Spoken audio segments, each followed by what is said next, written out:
News Radio, KMAN, weather. Right now in the Manhattan area, partly cloudy and windy, 84 degrees, wind gusts as high as 38 out of the southwest. Tonight, a 10% chance of showers and thunderstorms after 5, potential for those to get severe as well. Other than that, mostly sunny, a high near 85. Tonight, after the evening chance for thunderstorms, some of the storms could be severe, mainly between 10 and 11 p.m. Tomorrow, mostly sunny, a high near 69, wind gusts as high as 25. We're getting set for we're getting set for Wildcat Insider on News Radio KMAN. The following is an exclusive presentation of News Radio KMAN, your home for K-State athletics. This is Wildcat Insider with the Mercury sports editor Tim Everson and KMAN sports director Mitch Fortner.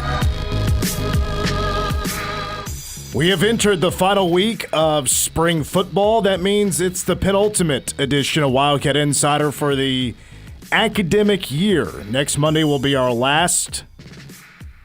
And then it's summertime. Well, we got a lot to talk about. 3 Wildcats, also a former Wildcat, picked up in the NFL draft. We're going to hear from most of them about getting picked up by the particular schools, the phone calls from the teams to those draftees. K-State baseball takes 2 out of 3 against Houston. What a week ahead means for the Bad Cats. They're back on the road against a team that they've beaten twice, against a team that this will be a new road trip for K-State baseball. Spring football takeaways coming up in hour number 1. Hour 2 kicks off with the voice of the Cats, Wyatt Thompson. Phone lines are open. The text line is open. Happens to be the same phone number, 785-537-1350. Feel free at any time to call in or text in a question or comment about the K-State Wildcats, where we currently stand, the latest storylines, something you may want to know from us. And when I mean us, I'm Mitch Fortner, along with Tim Everson from the Manhattan Mercury and Powercat Game Day, and Cole Dutchendorf is across the glass with us as we take you to 6 o'clock. If you weren't watching the NFL draft, you may have watched K-State baseball. Draft-wise, do we want to get into the Shedeur Sanders stuff? We can. We definitely can. I mean, I have my opinion why Shedeur slid. Mm-hmm. But even on my opinions, I'm still amazed that he slid all the way to the 5th round. It's the biggest slide in NFL history. There's, of course, Big 12 ties. This is certainly – I mean, I felt the Big 12 was pretty star-studded this year. I would say Shedeur Sanders, one of the biggest stars. Colorado was just full of them. Colorado was the face and will probably continue to be the face of the Big 12 when it comes to team or athlete-wise. It'll still be the face of the Big 12. Well, Colorado has the 2nd overall pick, Travis Hunter. We thought, okay, Shedeur Sanders, is he far behind? Will he slide a little bit, maybe early 2nd round? The 144th pick. To put it in perspective, DJ Giddens was picked 7 picks later. He was. And I'm not trying to take any shots at DJ, no doubt about that at all. I love DJ. I thought he slid. He did. I thought he should have been picked earlier than that, and that's another topic. I mean, if you want an example on just how empowered the SEC and the Big Ten are, I thought some of the names that were picked over DJ Giddens, ridiculous, Devin Neal, even Cam Scattaboo was a bit more than a bit surprising. It was pretty silly. I'll go with ridiculous as well. Jaden Blue from Texas. Are you kidding me? There's no way he should have been picked. The kid from USC, Woody something around. I hadn't really even heard of him until he got picked up, and that was. It didn't Blue. He went 2 spots before DJ, right? Yes. So not ridiculously far ahead, but still ahead. Was DJ close to being a Dallas Cowboy? I don't know, but he's not. It's not 3 years in a row that the Dallas Cowboys pick a K-State Wildcat, but it was 3 straight years that at least 3 Wildcats were picked up in the NFL draft. For Shedeur, wild speculation. There was the prank phone call, which we can get to a little bit later on because I did pull the audio. I can play that for you here in just a little bit. Here's my 2 cents, because Cole, when we talked about it on Friday, this was right after the 1st round. It was just the 1st round. A little bit of a slide was kind of projected from some. Like, talent-wise, was he actually a 1st-round guy? I think in some areas, yes. I'd say in some areas, not. He's not the most athletic guy. and then Tyler Shuck gets picked before Shedeur. I'm like, okay. I personally wouldn't have picked an injury-prone quarterback over Shedeur Sanders, who will be like 26 years old by week 3 of the 2025 NFL season. Yeah, played a lot of college football. He had a few stops in college football as well. He played for multiple teams, former Texas Tech Red Raider. I think Shedeur is more talented than that. Jackson Dart was another case, but I think he's a pretty solid quarterback. Wasn't a very, starter-needing quarterback draft anyway.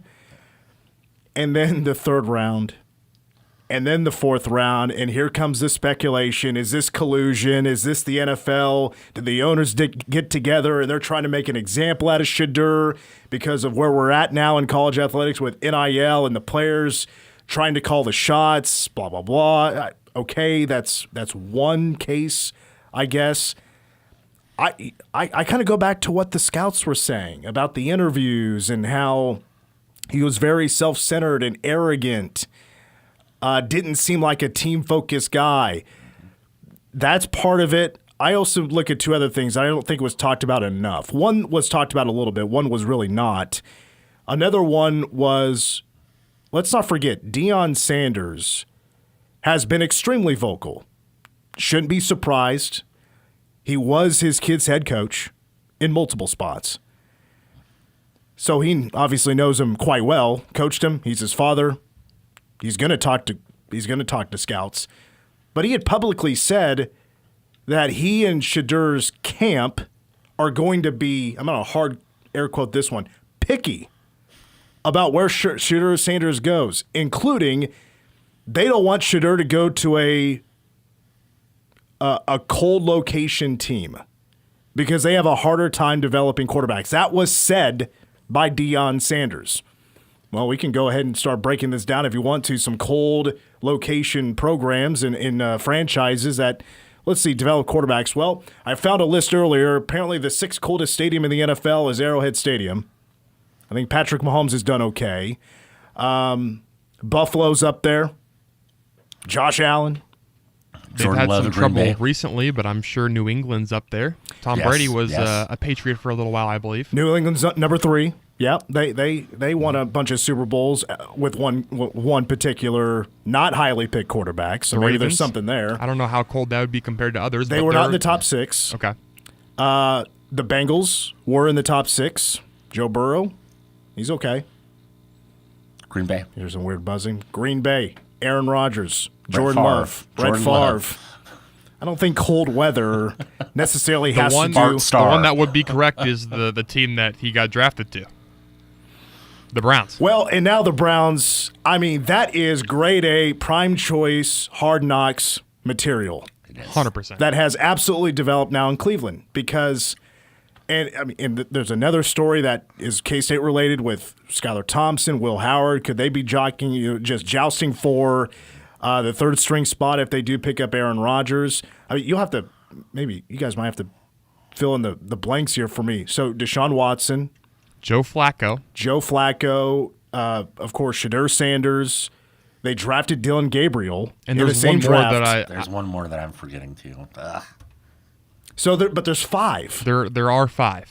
It's Kenny Pickett. Kenny Pickett. Yeah. So Kenny, who was a high draft pick for the Steelers. They just have no direction for that quarterback room now. It's a wide open room with trade pieces. Like some were calling this like this was actually for the value. An absolute genius move by Cleveland because it's a wide open room with maybe the most uncertainty even going into the draft at quarterback. So I guess good for Cleveland.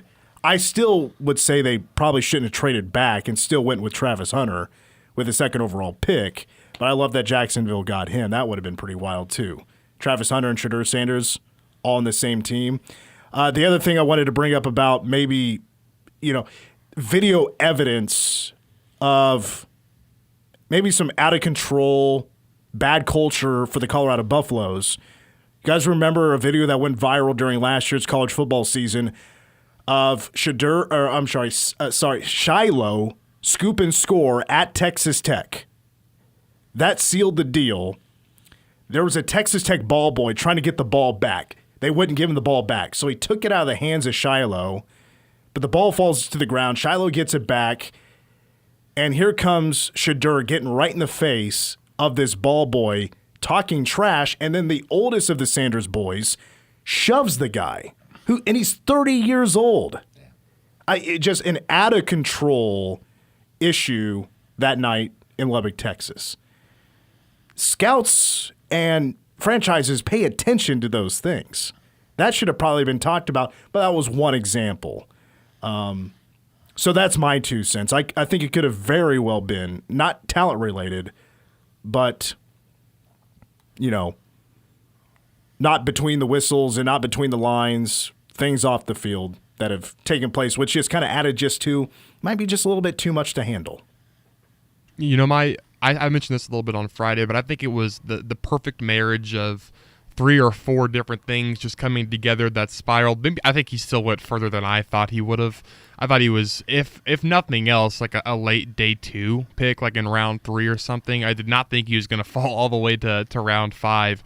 But I think it was the combination of everything surrounding the Sanders family, whether it's fair or not, but Deion's involvement in the speculation and the headlines that are going to be created for that. You don't know if you want that as a headline. As the headline drivers for your team, you don't know if you want that, especially for a player who you don't necessarily think is, or you might not expect him to start right away. You're going to have your backup creating all of these headlines in the offseason, during the season. Bit of a red flag. I think part of it is it's not a deep quarterback class. It really wasn't that great in terms of the talent at that position. I think teams drafted more for maybe some of their more immediate needs, because this is a pretty talented draft class overall, just not in that quarterback position. I mean, there's a lot of really solid players that were taken in this draft. So again, drafting for your best available player as opposed to drafting to fill a need. I think kind of all 3 of those things may have just come to, and then if you want to throw in the interviews with that, a lot of that seems a little bit like speculation, but those 4 things just, I think, coming together and created the slide that we've really never seen before. Tim, you were there at Folsom Field when I was there back in October. You were just sitting a few chairs down from me. You watched him in person. You watched Shadur Sanders play in person. I mean, were you impressed by the way he played? Yeah, no, he was good. He looked real good versus K-State secondary, which at times was not very good last season, especially considering the numerous injuries to wide receivers that they had, including Travis Hunter. No doubt he's talented in some ways. I just think that in general, most teams they had to weigh it. They had to weigh the talent that they saw and the things that they liked versus the circus of it all. And, is it worth it to have what was going to be a backup quarterback for a lot of those teams completely turn your, locker room and media situation upside down? And just wasn't. And I don't think it's collusion. I do think that there's sometimes you can, like, drafting can fall into like a groupthink deal where, okay, a couple people are skipping over him. Well, I mean, they need a quarterback and they're skipping over him. We didn't even have him in here. But if they don't want him, we definitely don't want him.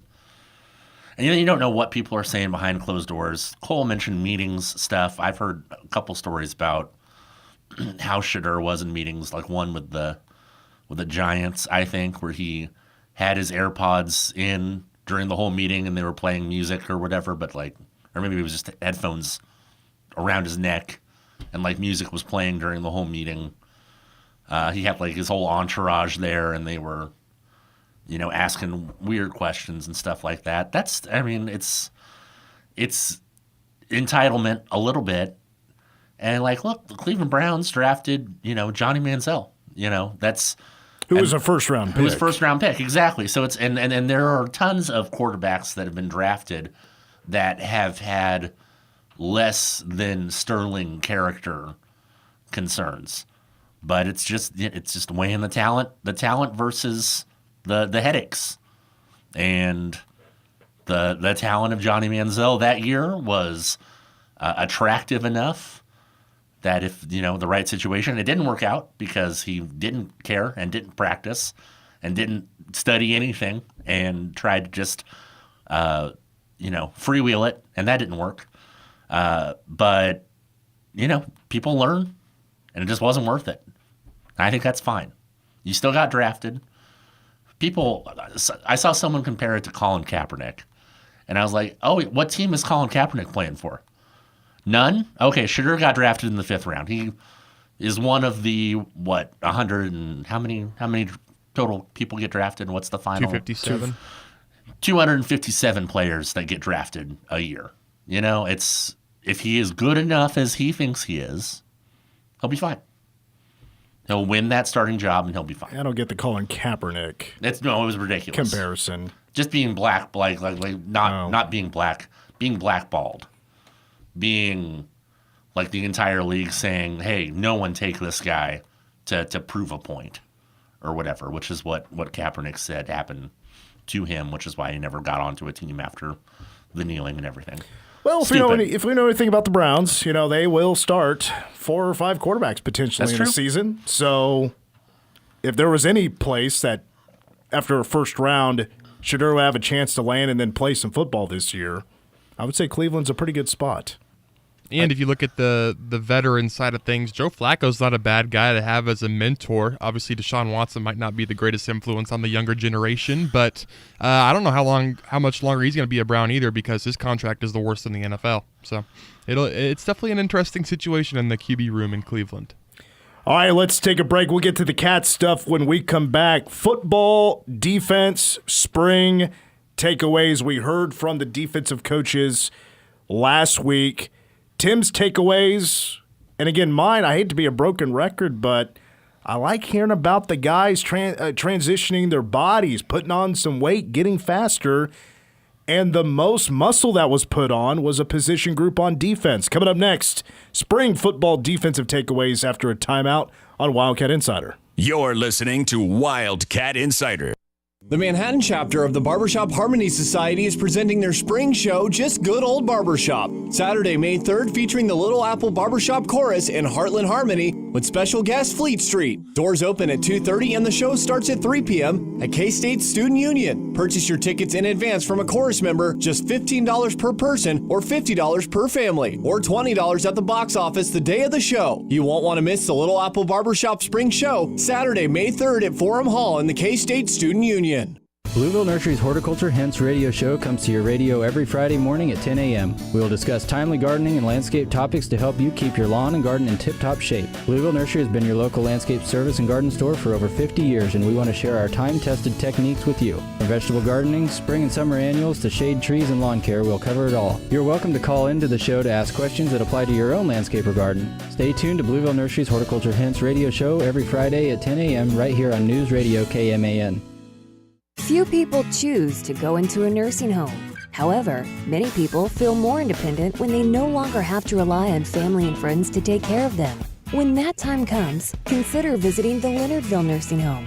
Their dedicated staff will provide your loved one with the dignity and respect they deserve, offering interesting activities and a home-like environment with private rooms available.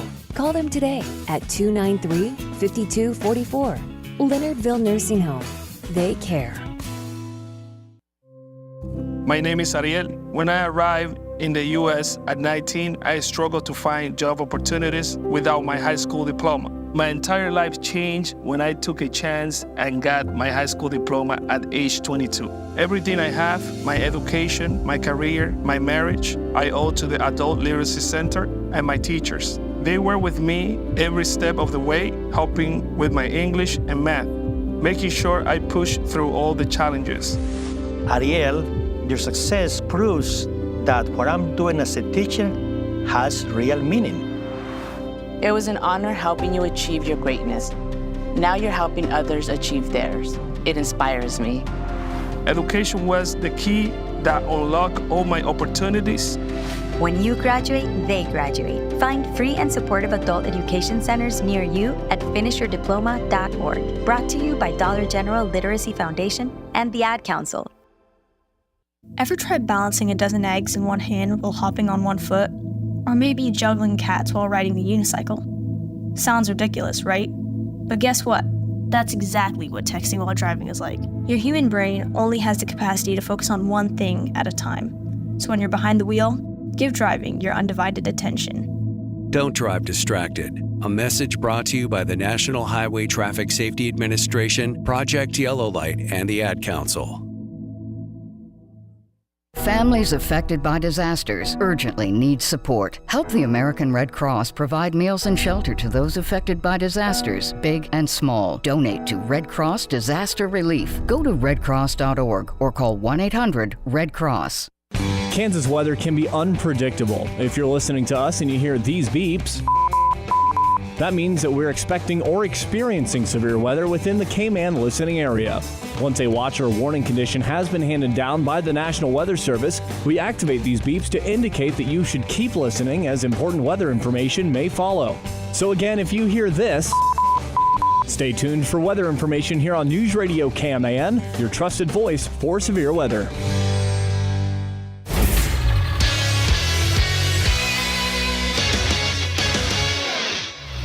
I'm Cole Dutchendorf with the Wildcat Insider Sports Update. Kansas State landed Penn State offensive line transfer J.B. Nelson on Saturday night, according to 24/7 Sports. Nelson played in 31 games in his 3 seasons at Penn State, including all 16 of their games during the postseason run last year. He was named All Big Ten Honorable Mention in 2023. 3 Wildcats heard their names called in the NFL Draft over the weekend, with Jacob Parrish, DJ Giddens, and Marquise Siegel reaching the next stages of their careers. Parrish became the 5th Wildcat selected in one of the top 3 rounds over the last 3 years, with Tampa Bay selecting him in the 3rd round. Giddens was chosen in the 5th round with pick 151 by the Indianapolis Colts, while Siegel was selected 9 picks later with the 160th pick by the San Francisco 49ers, also in the 5th round. Jordan Alvarez's long home run backed a solid start by Hunter Brown as the Houston Astros beat the Kansas City Royals 7-3 on Sunday in the series finale to avoid being swept. Despite the loss, Bobby Witt Jr. extended his hitting streak to 19 straight games, the longest of his career. The Royals had shut out the Astros in each of the first 2 games of the series. Tyler Cox's RBI double in the top of the 9th broke the 5-5 tie and handed Houston a 6-5 victory in the series finale Sunday. The Wildcats compete their home series with the Nebraska Cornhuskers on Tuesday at Hawks Field in Lincoln.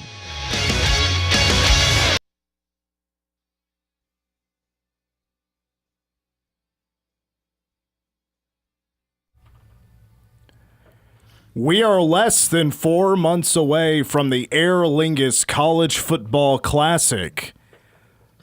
From Aviva Stadium in Dublin, Ireland, I was looking at some Google Maps stuff, just kind of scouting the area.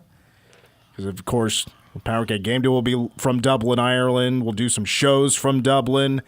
So just kind of scouting the area where we may like to do the shows. There's plenty of options around the stadium. It's a very residential area, too. I mean, the whole stadium is just surrounded by houses.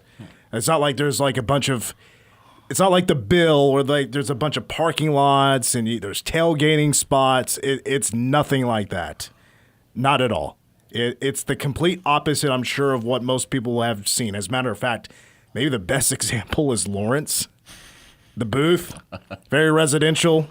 Not a lot of space to tailgate. No. Even less now. But we're getting, we're under a third of a year away. We're getting closer. It'll be here before you know it. It's gonna be a super quick summer, and before you know it, a bunch of us are on a plane out to Dublin, Ireland. But still, questions to be answered, some spots to fill, some depth to develop. But I love the system that K-State has in place with this defense. Draft picks all the time. It's just guys moving up, next man up. Oh, hey, they're great guys as well. They're great players. Maybe some dudes out of the transfer portal in the secondary will fill in some spots, and K-State lands dudes all the time in the secondary.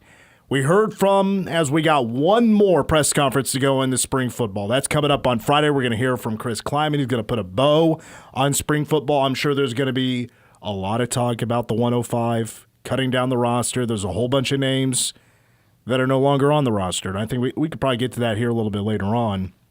I mean, I may be missing a name or two, maybe something I haven't heard, but I feel like I have pretty much a complete list.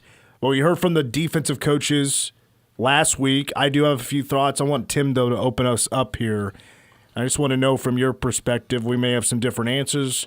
What did you take away from hearing from the defensive coaches, the takeaways, whatever you heard that really stood out? Yeah, mostly just everyone seemed real confident, real, not anything super flashy or exciting, but just a kind of quiet confidence on all of the positions.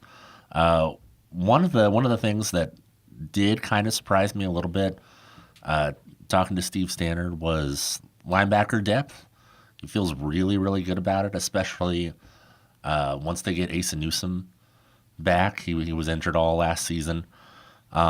But that's just a room that has just a bunch of experienced guys, and even though you lose someone like Austin Moore, you still get Austin Romaine coming back. You get Des Purnell. You get Rex Van Wy. You get Gabe Powers, the transfer from Ohio State. And then there's 3 or 4 other guys that can be in that mix. And that's exciting because that's been a room that has kind of had the injury bug the last couple of years. So to have that many capable guys is going to be huge for them, especially as they get midway through the season. Well, unfortunately for Asa, the former #myboy, which because of his injury history, 2 years now, and it's been bad for him. I've retired #myboy. Curse. Curse. I ended it before it could become a curse because there's only been 2 in history. And the other one other than Asa Newsome was somebody I pegged right away even before playing a game. Like, this guy is going to be the future. He's going to be an all-timer at K-State. Deuce Vaughn. I hit a home run with him, and the jury is still out on Asa Newsome. It is. But when he came in as a recruit who was getting like Stanford-like offers, super smart kid, has the pedigree to be an NFL-type player someday, the injury bug has bitten him more than really anybody else. And an interesting thing, and this will kind of tie into another thing that I really liked, Coach Klanderman said in particular that transfer Gunnar Maldonado, the safety from Arizona, has been huge for Asa because they've both been injured during the spring portion of the season. And Gunnar has really been able to kind of impart to Asa and kind of be in his ear and kind of help him. It's tough. It's tough having to sit out for that long, multiple seasons in a row. And so I say that to say that Gunnar's addition to the safety room is super exciting. He hasn't been able to get on the field much yet just because he came in injured. But Klanderman already raved about just how impactful he's been in the room and just with the team in general. When you can add another team's team captain to your already fairly veteran-laden room. They have VJ Payne, who could be in contention for the best safety, not only in the Big 12, but one of the best in the country this coming year. It's exciting. It's hard not to get super excited. Plus, you have a bunch of other young guys like Colby McAllister, guys like Jack Fabris. You have some other incoming transfer guys that are exciting, and that's a room that could be stacked going into this season. Yeah, on the injury front with Gunnar, it sounds like he should absolutely be good to go by game 1. Ace is kind of up in the air on that. He may not be ready to go for game 1 in Ireland, so we may have to just wait on him and where he falls because he probably won't be on the 2 deep, maybe even this whole year unless something happens. I think linebacker is pretty much laid out. Austin Romaine, Desmond Purnell, and just from what we've heard, Gabe Powers seems like the right guy to replace Austin Moore. The guys you mentioned, Rex Van Wy, Ralph Ortiz, we got to throw him in as a potential 2 deep guy. He's a transfer. In the secondary, Gunnar Maldonado, I fully expect him to certainly be a starter once he is healthy and ready to go. Once he's acclimated, he is in shape and ready to go. Quay Moss, there's VJ Payne, there's Colby McAllister. That's 4 guys, but I could see them all, potentially being starters. Wesley Fair, You mentioned Jack Fabris. I could go on and on. At corner, it's pretty interesting because now you're replacing two. One guy was a draft pick. One was picked up as an undrafted free agent by the Vikings. That's Keenan Garber. He signed. It's not a minicamp invite. He signed with the Vikings. And then Jacob Parrish was drafted by the Tampa Bay Buccaneers. That is a position that does it might be the big position battle of the spring. Donovan McIntosh, speedster, Zayshawn Rich, who was a freshman last year, was thrown into the fire in some big moments, and he had to go through growing pains on the fly. He had to learn a lot in a quick amount of time, but he had earned his spot to get that opportunity. At times he did hold his own and was a standout, I thought, in the Rate Bowl, along with Donovan McIntosh.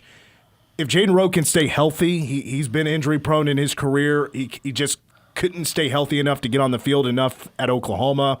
And they have another transfer in Marion Fortenberry, who is probably up there as well. That's a name that's been mentioned a handful of times more than others to be potentially battling, I think is battling for a first-string job. You go a little bit deeper in like a Justice James, but he's probably not quite the starter caliber, but we'll probably see the field. Depth-wise, and you mentioned linebacker, and Standard did mention that, but I think depth, where I feel K-State is deepest is the defensive line.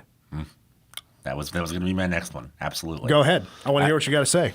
So, I mean, I'll go inside and I'll let you deal with the guys on the outside. So inside, you have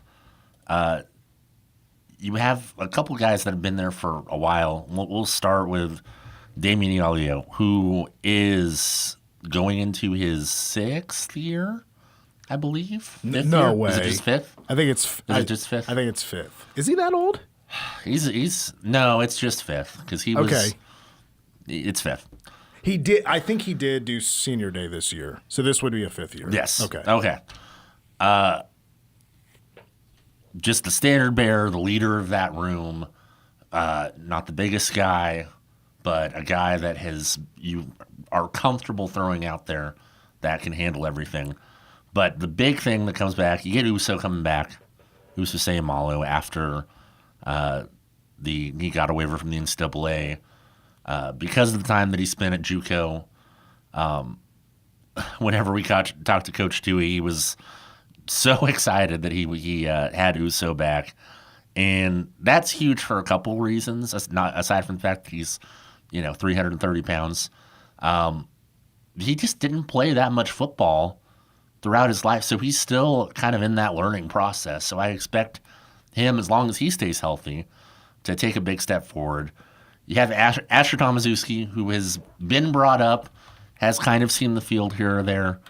And then last but not least, Malcolm Alcorn-Crowder was a guy that Coach Tui mentioned as well that came in late last year, a little too late to really make an impact, but has really kind of picked things up and is someone, he's 6'6", 305 pounds. He's a big physical guy. He's someone that should be able to help them on the interior this year, especially if they're looking at doing some more of the four-man fronts, kind of depending on how things go. But I really like kind of the variety that they have to go to on the inside there.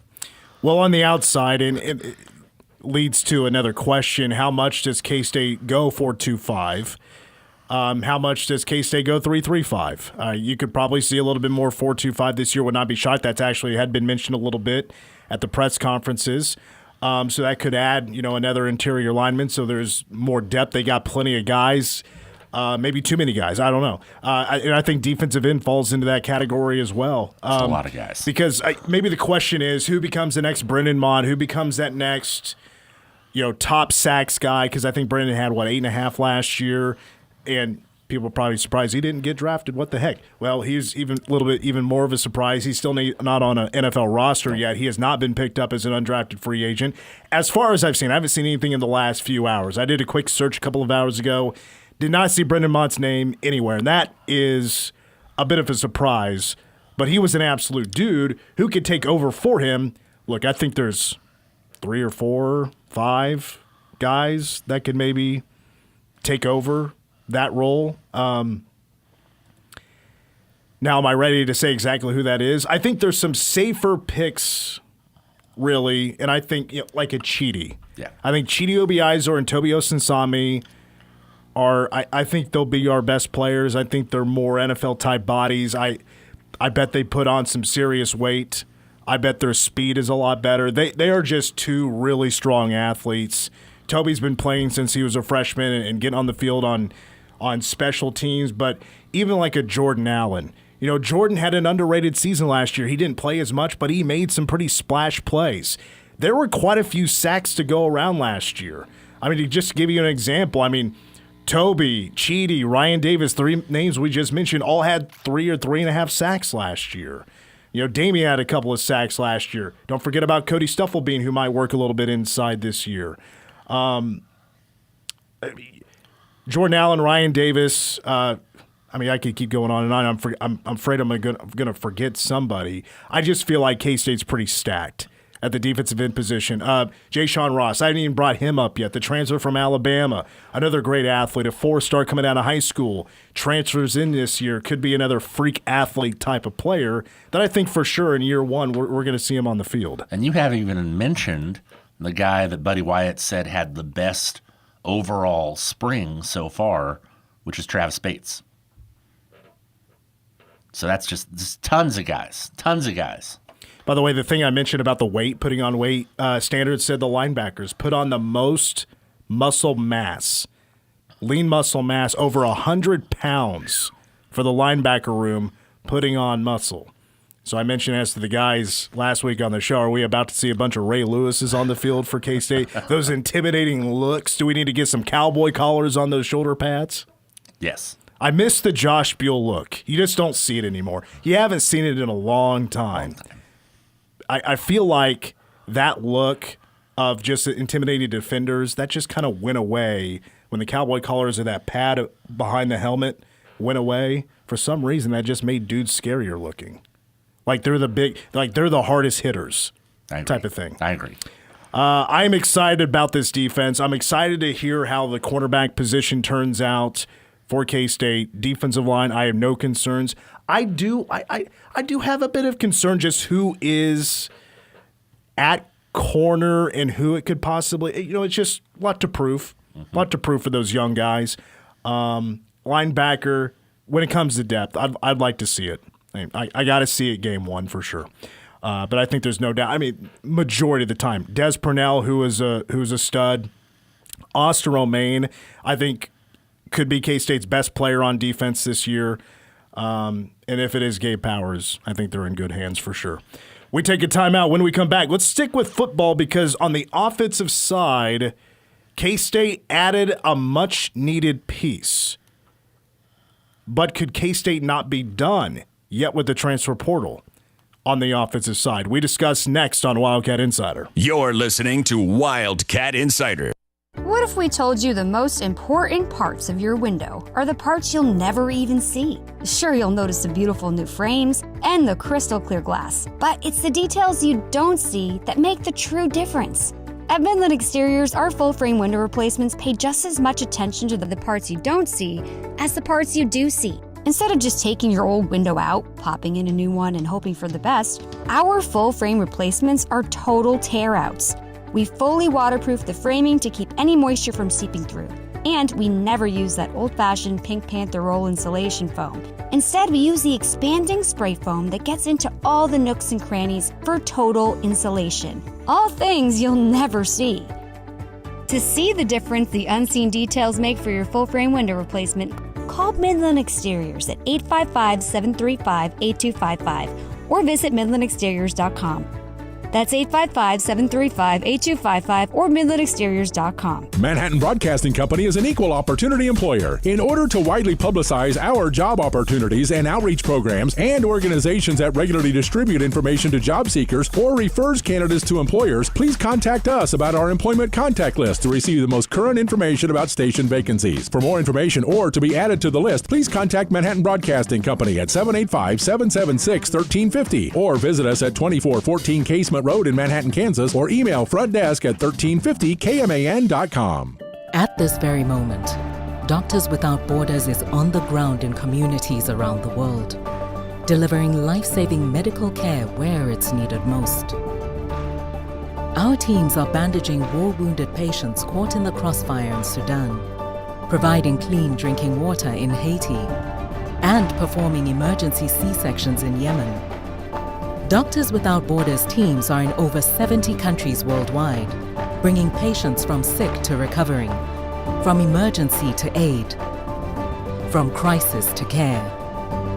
This life-saving work is made possible by our movement of supporters, people like you who help our patients even when they're half a world away.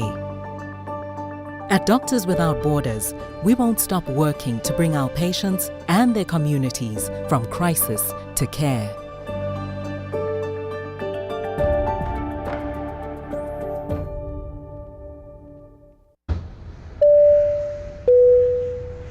This is your captain. We are going to be experiencing some slight turbulence. Please fasten your... Oh, hold on. Just got a video of my cat. Imagine the pilot of an airplane was as confident as you are texting and driving. Seems kind of crazy when you put it like that. Visit StopTextStopWrecks.org. A message brought to you by the National Highway Traffic Safety Administration, Project Yellow Light, and the Ad Council. I'm jumping in with my clothes on. Most party fouls are pretty dumb, but if you decide to drink and drive underage, you could lose your license and your freedom. Learn more at ultimatepartyfoul.org. Brought to you by the National Highway Traffic Safety Administration and the Ad Council. Get your morning started with KMAN's Morning News, weekdays at 6. Tickets for Coachella this year? For weekend 2, $599. That doesn't count parking, shuttle passes, flights, or accommodations. Coachella has a payment plan. Oh no.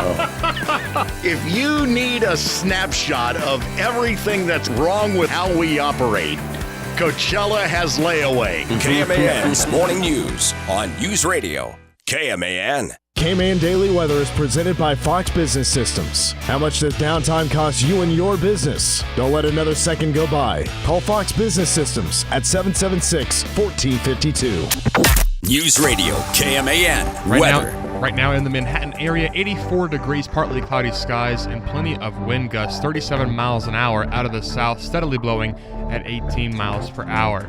Tonight, a 20% chance of showers and thunderstorms, mainly between 10 and 11 p.m. Some of these storms could be severe, wind gusts as high as 25. Tomorrow, mostly sunny and a high near 69, wind gusts as high as 25. Wednesday, showers and a thunderstorm possible, chance of precipitation currently at 80%.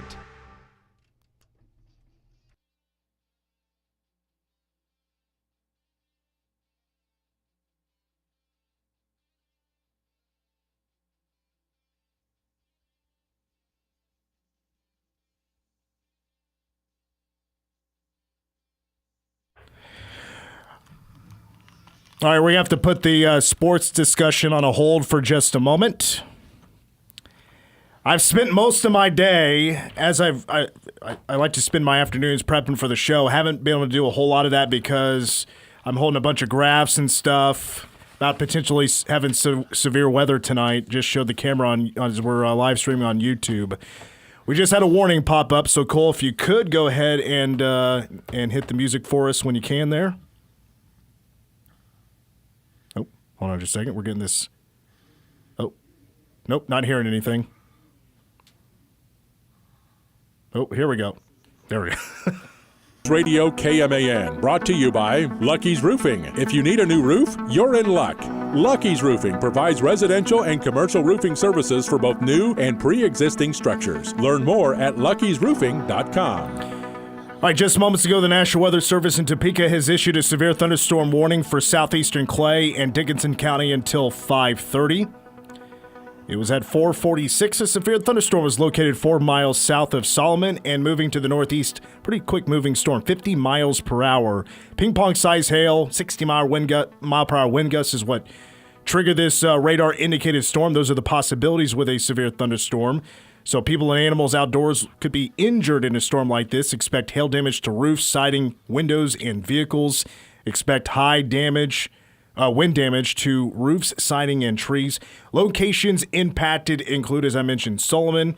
You have Talmadge, Moonlight, Enterprise, Wakefield, Abilene, and Chapman. This also includes Interstate 70 between mile markers 267 and 289. Picking this up pretty early here on K-Man, and that is, of course, it is entering our listening area. Right now it's crossing into Abilene as we speak. And right now the trajectory of this storm, if it continues on its path, 50 miles per hour, and just bear with me for just a moment, 50 miles per hour and moving to the northeast, and it's moving directly to the northeast, like couldn't be more perfect to the northeast.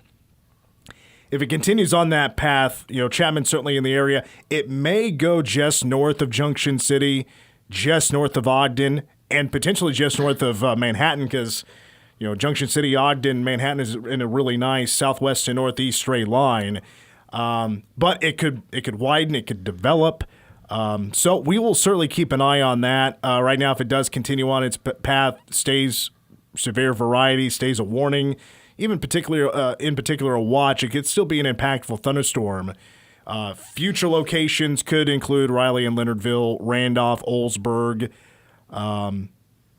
So yeah, just a heads up. Again, we are right now tracking a severe thunderstorm warning that's in effect for southeastern Clay and Dickinson County until 5:30. We actually don't have a watch right now, so it's just this particular warning. No watch in place for a clump of counties or anything like that. So as we approach 5 o'clock, we had a feeling. We had a meeting with the severe thunderstorm or the National Weather Service moments ago. They did project right around 5 o'clock is when we would see the first development of a severe thunderstorm. So severe thunderstorm warning, and again, effect for southeastern Clay and Dickinson County until 5:30. You want to hit the button one more time for us. This is a severe weather update on News Radio KMAN, brought to you by Lucky's Roofing. If you need a new roof, you're in luck. Lucky's Roofing provides residential and commercial roofing services for both new and pre-existing structures. Learn more at luckysroofing.com. And we're back on the game. Mitch Fortner, Tim Everson, and Cole Dutchendorf. You're going to hear the tones. That means severe weather is in our listening area. They play every couple of minutes. Until our next severe weather update, or we have another update we need to get to on the fly, we'll continue on with our talk of K-State sports and talk of K-State football as we get back in the routine of things. Wanted to talk a little bit about J.B. Nelson. Reported over the weekend that J.B. Nelson had committed to K-State. He has. He's a 6'5", 326-pound offensive lineman. He can play guard. He can play tackle. He is a versatile offensive lineman, and he comes to K-State from Penn State. He came out of high school, didn't have a star rating or anything. He ended up going JUCO in Scranton, Pennsylvania, the home of The Office. Lackawanna Community College. If I say Lackawanna, does that immediately say The Office to you? Absolutely. Yep, Lackawanna County. Lackawanna Sheriff's Department. Yep. So he is now officially becoming a cat. That's a position that K-State needed to adjust, especially with tackle. He can play tackle. Brandon Snade didn't work out. The Wagner transfer, he was here for 2 months, maybe a little bit more than 2 months. He exits, and so K-State does address a need. Offensive line, he has versatility. He has played a lot for Penn State, so this is a guy with certainly a lot of experience coming to K-State.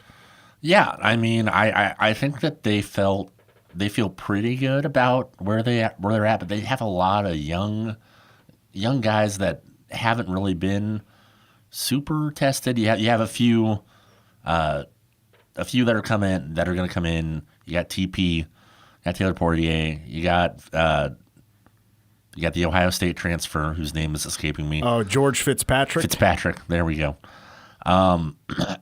You have Sam Hecht, who played some last year, but getting another veteran guy who played a lot of big time football at this point in the year is incredible. He played in over 30 games at Penn State. He had 8 starts. He did not have any starts last year, but he played in all 16 for the Nittany Lions. When they made the run in the college football playoff, they made it to a semifinal. It was one of the best years Penn State has seen in quite a long time. But they're still not satisfied because they did not win a national championship. So it's still kind of tough sledding for those in Happy Valley. one other thing I wanted to address real quick is transfer portal. K-State, as I mentioned, they have really cut down the roster. I'll try to get to this list of names a little bit later on. It's a long list that, unfortunately, for a lot of them, the team did not want to part ways with, and they're going to be finding other homes. There were 2 running backs on this list. James White, who we got to see very little of, but man, when he was on the field, you noticed him. When they got the ball, he had some. Jimmy. What's that? Jimmy White.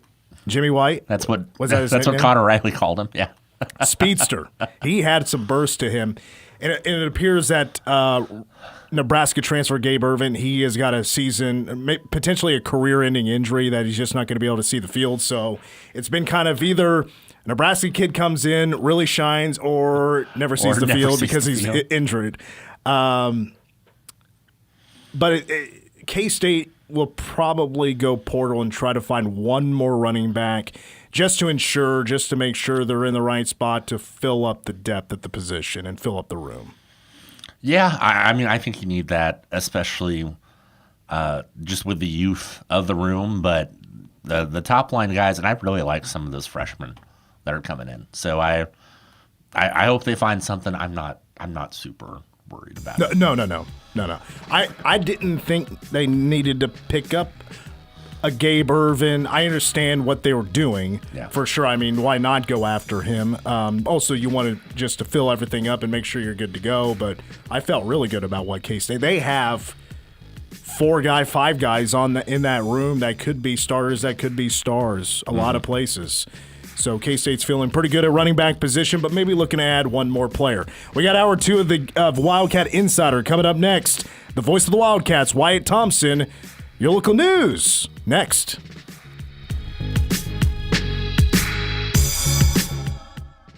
American Family Insurance. At American Family Insurance, your small business is a big deal to us. You face challenges and you work hard to achieve your goals. As your American Family agent and business owner right here in your community, I've faced that too. I've built my business with the vision of helping you protect yours. Contact us today to see how we can protect what you've worked so hard to build with customized coverage that fits your needs. This is Rob Wild, agent at Wild & Associates, LLC. American Family Mutual Insurance Company, SI, and its operating company, 6000 American Parkway, Madison, Wisconsin. Save big on everything for your next project at Menards. Rust-Oleum Stops Rust 5-in-1 Spray Paint lets you choose from 5 unique spray patterns with a twist of the dial. Use it on a wide range of wood or metal projects for long-lasting results. Choose from over 50 color options available now at Menards. Plus, check out our weekly flyer on Menards.com for all the great deals happening now. Save big money at Menards.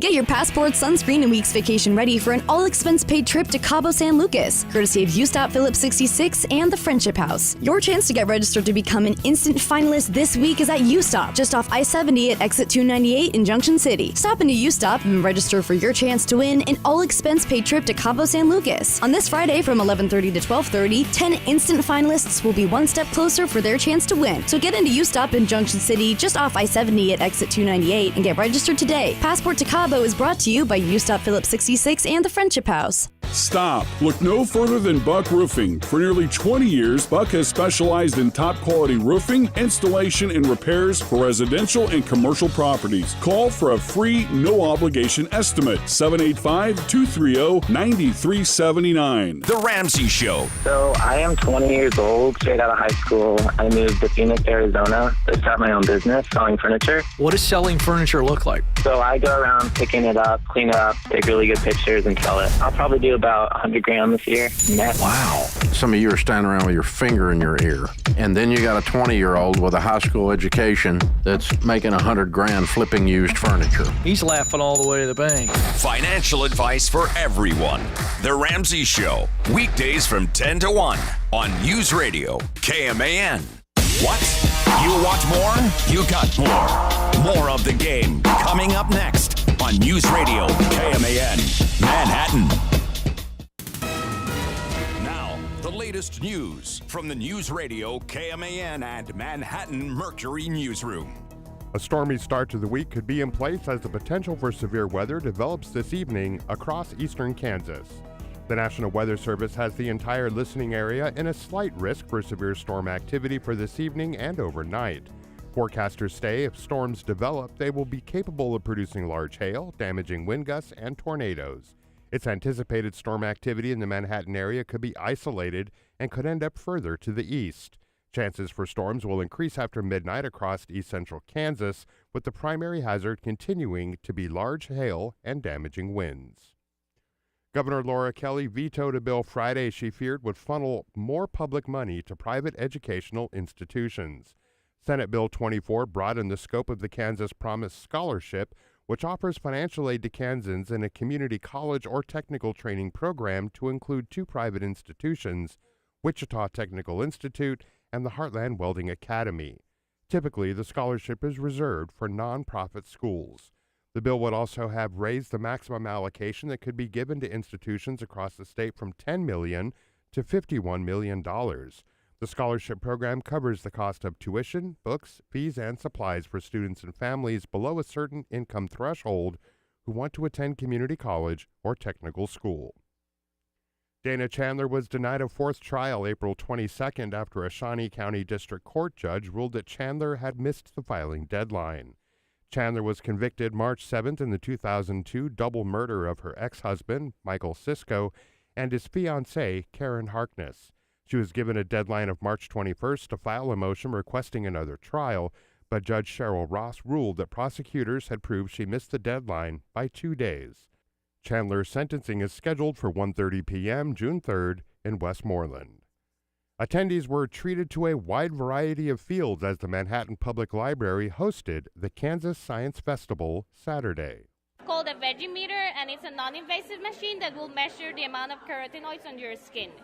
Showing off rocks and rocket, and we are just launching off Alka-Seltzer rockets, showing off microscopes and all sorts of rocks.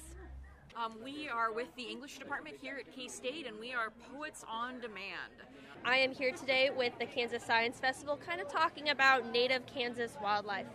President of the board of the Kansas Science Festival, Alina de Mota Peinado, says this is the first year the festival was hosted entirely at the library. The past 3 years, it has been a street festival. Last year specifically, there was a storm during the festival, so we had to pack it together. We've always had presenters at the library. The library has been a great partner for us. Attendees took part in a bingo game and a magic show, which was hosted by Mad Science of Kansas City. A potential roundabout on Anderson Avenue near the Unger Complex continues to be a hot-button topic amongst Manhattan residents.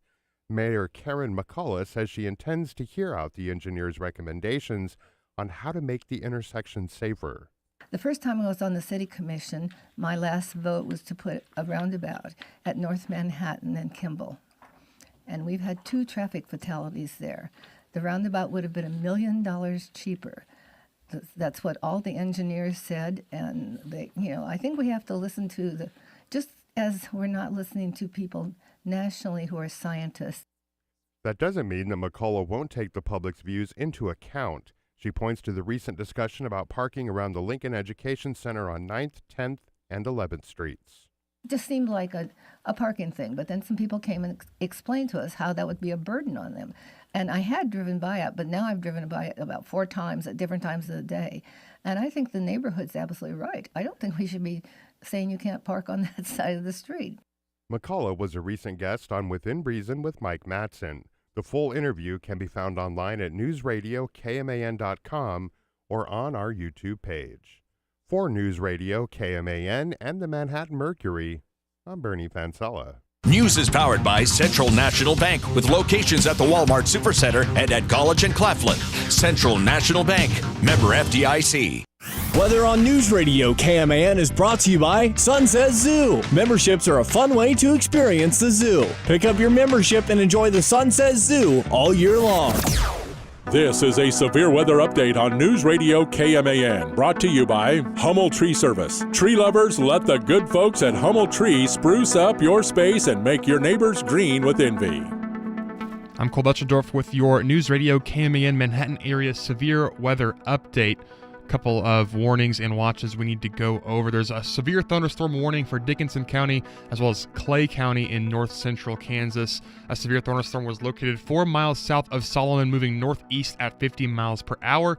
Ping pong ball sized hail and 60-mile-an-hour wind gusts. People and animals outdoors will be injured. Expect hail damage to roofs, siding, windows,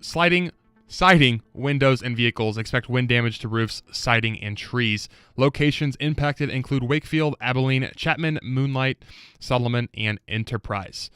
National Weather Service also has issued a tornado watch in effect until midnight central tonight for the following areas: in central Kansas, Dickinson; in east Kansas, Geary, Morris, Shawnee, and Wabaunsee; and then here in the northeastern Kansas section, Riley, Potawatomi, Nemaha, Marshall, Jefferson, Jackson, and Brown. Again, that is a tornado watch in effect until midnight tonight. Riley County among those, but also Potawatomi, Nemaha, Marshall, Jefferson, Jackson, Shawnee, Wabaunsee, and Dickinson County. We will keep you posted with severe weather here over the coming minutes and hours. Until then, back to Wildcat Insider on News Radio KMAN. This has been a severe weather update on News Radio KMAN. Now we return to regular programming already in progress.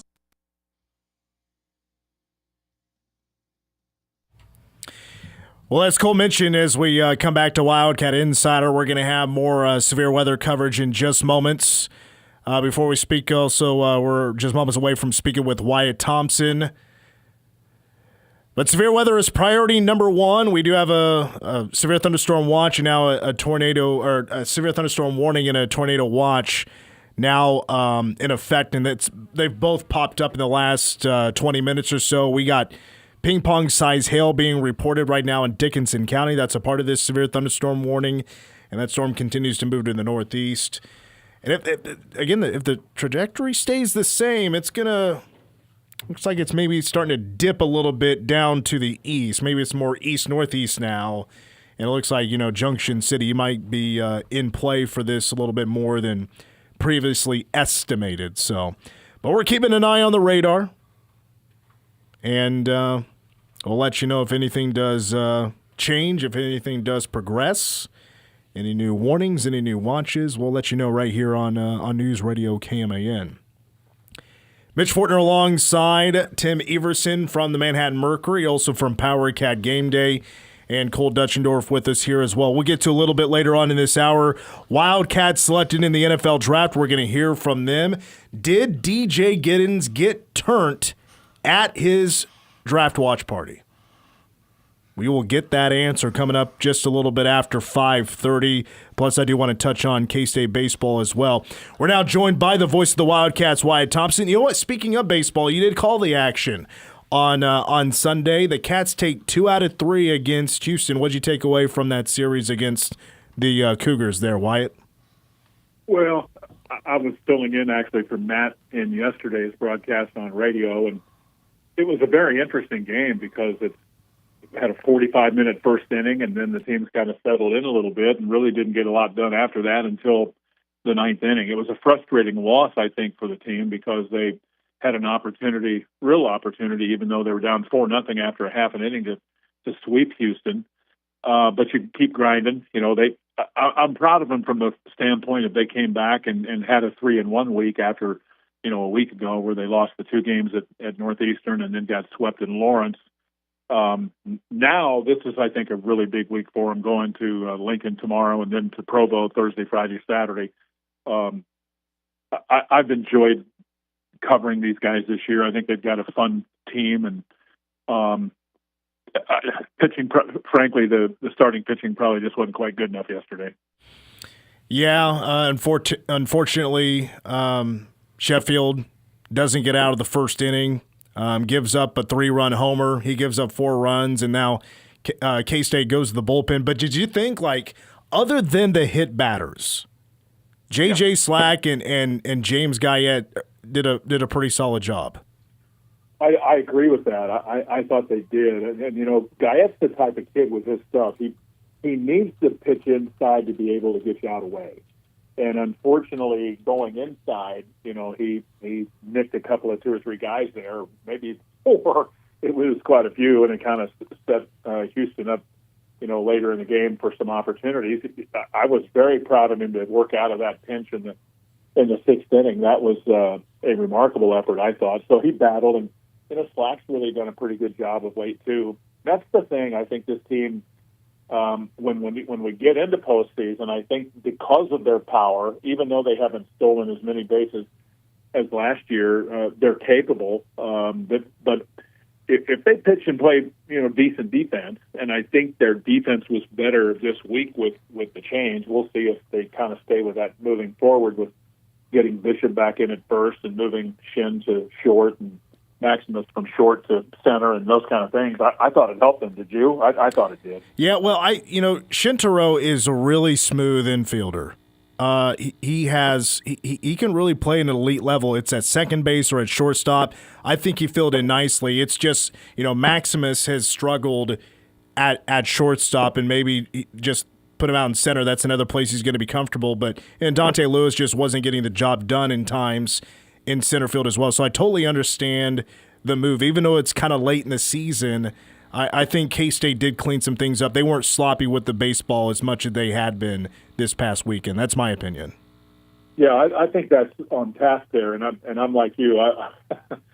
Shenro's fun to watch, man. Don't you think? He's got such quick hands and great feel for the game. I like him at second, like him at short. He just knows how to play, knows where to be. You can tell he's just been around the game. I've enjoyed watching him. The other thing about him is he's always smiling. Yeah. I don't know if he has a bad day ever. He's just a great kid. Well, my favorite part about Inoue is, for those that don't know, he's K-State's, I think, their first ever Japanese player. He doesn't speak a whole lot of English. They have apps they use to translate and to speak with one another there on the team.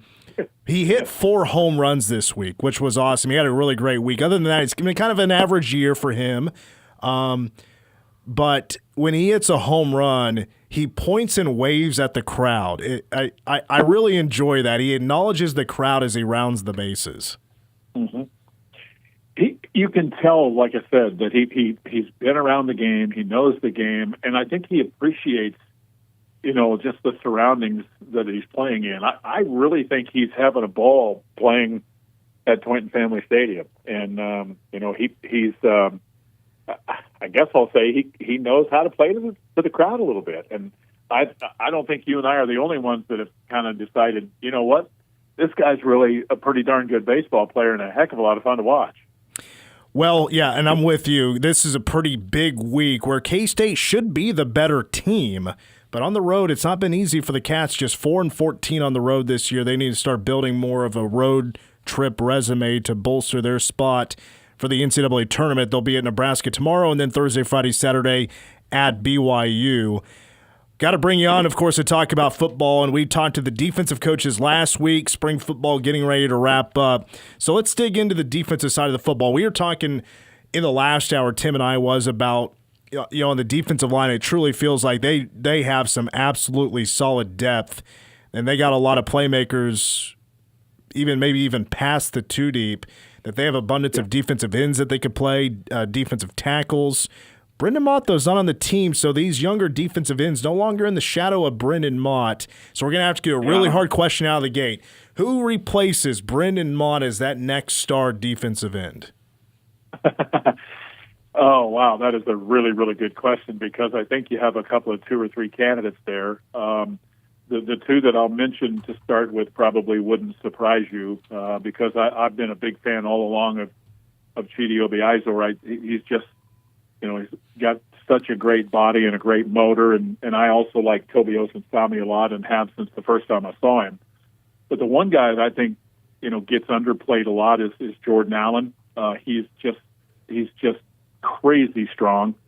But I'm going to throw Ryan Davis out there for you. I think Ryan is kind of be poised to maybe take a little bigger role this time.